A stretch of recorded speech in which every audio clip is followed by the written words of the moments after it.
Hey, everybody out there in comic book land, it's time for another edition of What You're Reading. I get a lot of questions from you people, and I answer them on the Ask Chuck Dixon show. And by the way, I am Chuck Dixon, uh, coming to you from my vast Dixonverse complex. Anyway, I frequently get asked, what are you reading? When you're not writing, what are you reading? Reading for pleasure, reading for research, reading to educate yourself. And so I explore that here and give you my opinion from the perspective of a professional writer about what I'm reading. So I guess it's like this is my book report. um, I read this book, On Locations, by Mark Kamen. I'm guessing at his last name. And Mark Kamen is a guy who he worked for a long time. He's a producer now, but he worked for a long time as locations manager on movies and television shows. And what does a locations manager do? Well, when you're shooting outside the sound stages and shooting outside the backlots, shooting on real locations, you need an advance man to go ahead and not only find the locations you need, which is a really specific talent in itself, but then also make all the legal and other, nitpicky negotiations, permits, bribes, whatever it takes to secure that location for the period of time that the film crew needs it. If that means shutting down streets, clearing buildings, whatever. And this guy was very, very talented, and he's a North Jersey native and spent a lot of time in New York City, and he just has an eye for locations and a terrific photographic memory of places he's been and things he's seen. And he relates it. He's a very, very good writer as well. He writes book reviews and things like that. In addition, he's a man of many talents, and because working as location manager, working as any kind of a crew member on a movie, it's a freelance gig thing. So a lot of times you got to wear a lot of hats. You've got to be able to do a lot of different things to pay the rent. And but it's just extraordinarily talented, and the book is filled with anecdotes. The first major film he worked on was Quiz Show, and when he went to work on it, he heard they were filming in New York City, and he shows up and he doesn't know much about this job of locations, and he basically volunteers along with 30 other people to scout locations, and they're not paid to do this. And the what they're told by the producer they're dealing with is, and he's the line producer. A line producer is actually on the set making things happen, as opposed to sitting by the pool collecting a paycheck. The line producer, told these 30 scouts, location scouts, whoever brings back the best locations gets a job on the flick, right? So you're working volunteer. And so he secured himself a paying gig by finding a number of locations in Manhattan where they could shoot Quiz Show. And then he got an even bigger gig and a bigger job on on Quiz Show, because he remembered a building in a town in North Jersey that could sub for 30 Rock, Rockefeller Center, NBC headquarters in New York. And he saved the film production a fortune, because if they were going to have to reproduce the lobby of 30 Rock on a soundstage, it was going to cost a lot of money. It was going to cost even more money if they wanted to actually film at 30 Rock, because NBC was going to make them pay through the nose. But he found this building, and it was a derelict, abandoned building, and it was being held by a nonprofit organization with the idea in mind they were going to historically register it, because it was a 1920s Art Deco building that looked remarkably like Rockefeller Center. Smaller building, but looked remarkably like, in the interiors, like Rockefeller Center.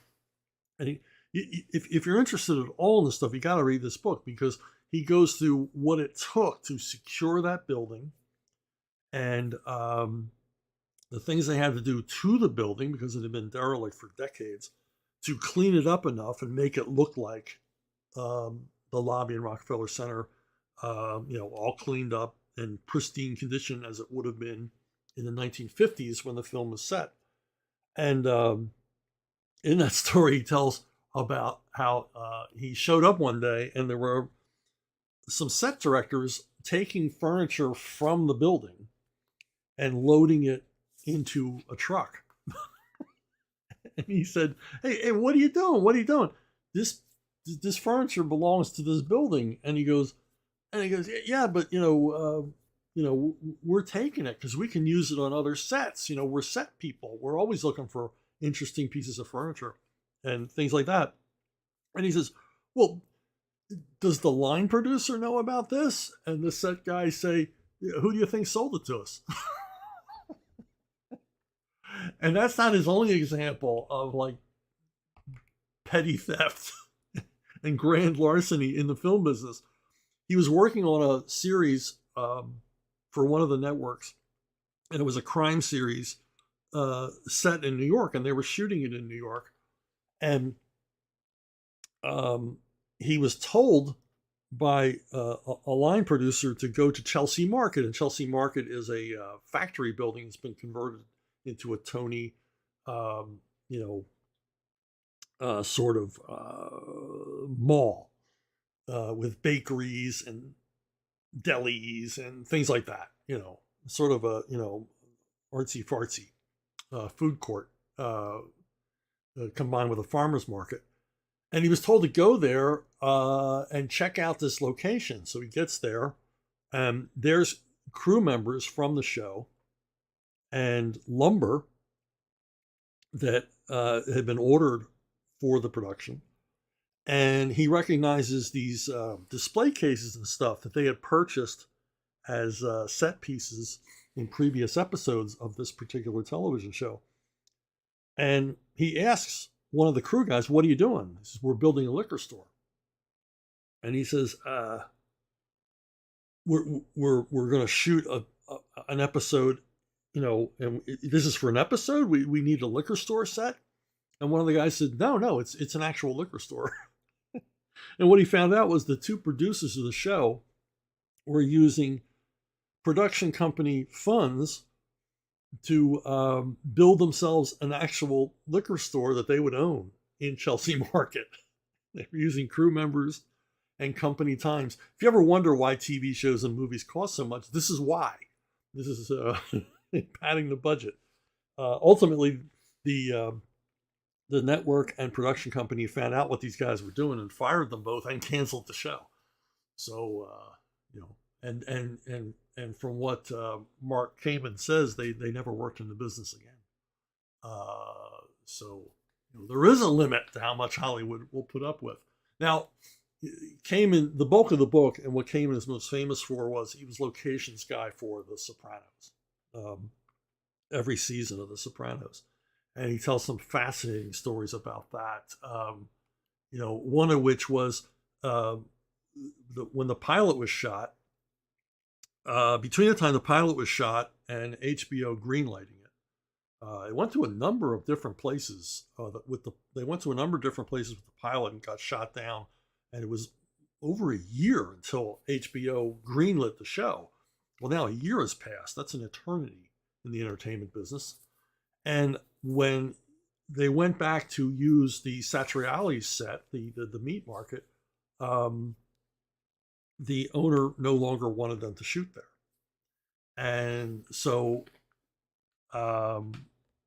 Mark, who was new on the show, he didn't work on the pilot.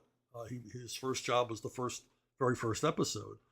He had to find a building enough like it that viewers wouldn't notice the difference between one episode and the other.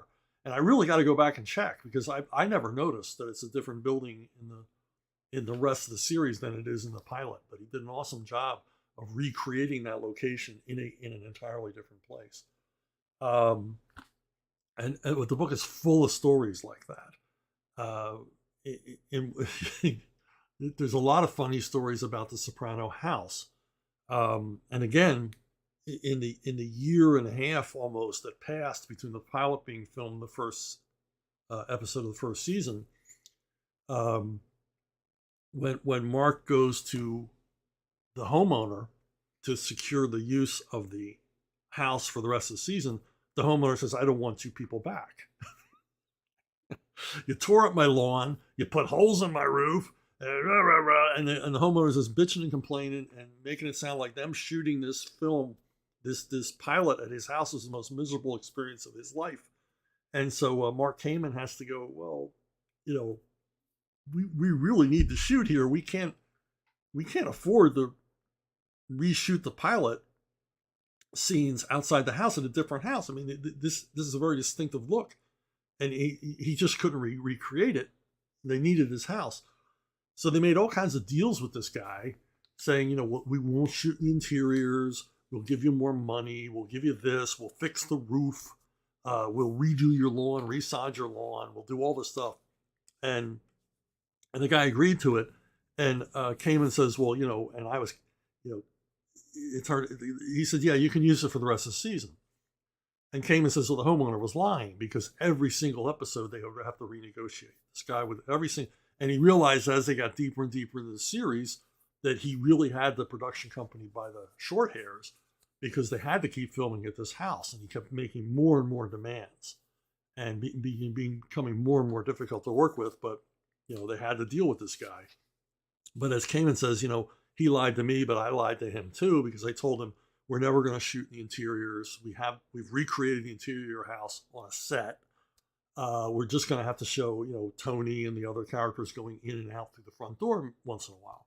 And of course, that was a lie because, if you watch the series, there's a lot of scenes where they're, going from the house out to the pool and back and forth. So they shot quite a bit in the interior of the actual house as well. But just the fact that they kept holding them up. And ultimately, James Gandolfini got his revenge on the homeowner because it's like season 5 and the homeowner feels like, "Oh, I'm friends with the cast. They all know me. I'm hanging out with the Sopranos." And he went up to Gandolfini, who on that day wasn't in a particularly good mood.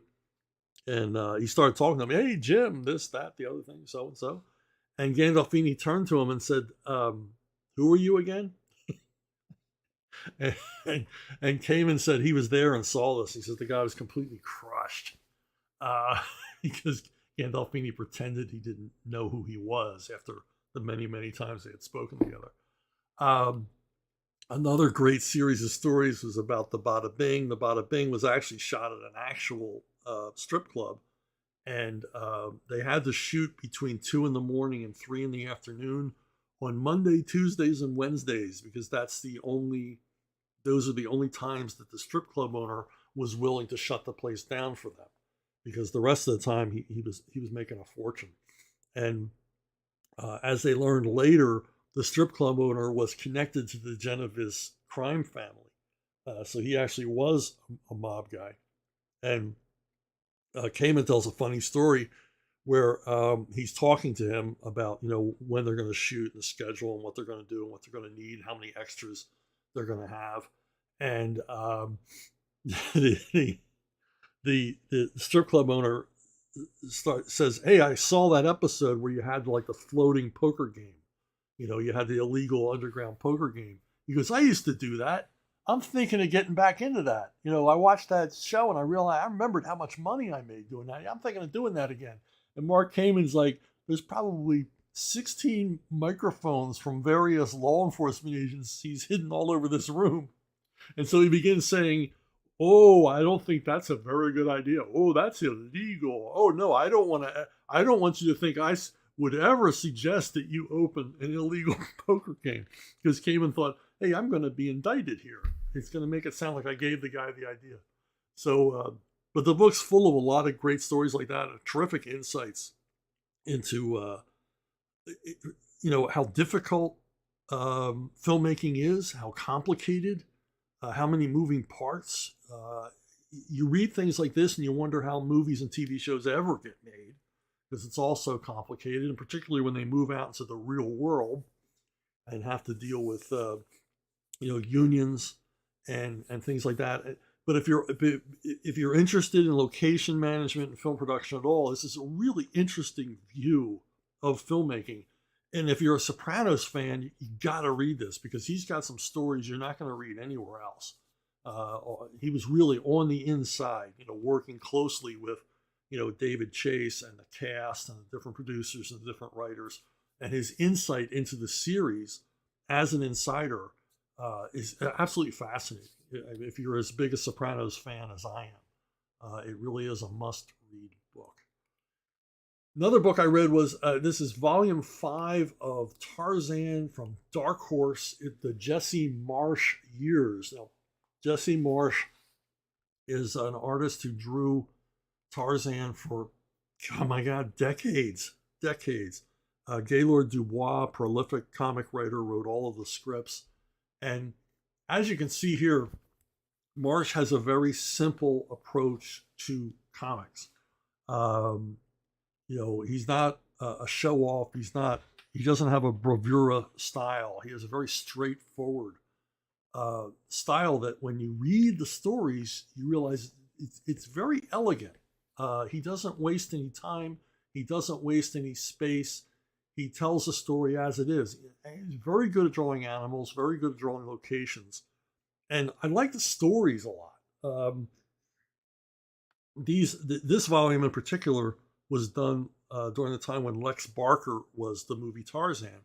And I don't know what constrictions Dell was under from the film producers or from Edgar Rice Burroughs Incorporated, but Gaylord Dubois sort of walks the line between the movie Tarzan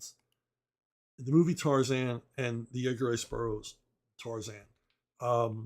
Jane is spoken about in these stories, but never shown. And that may be because in the movies at the time, Jane was not a character. She was never referenced. But oddly, Boy, not Korak, the original son of Tarzan, but Boy for the movies shows up in a few of the stories.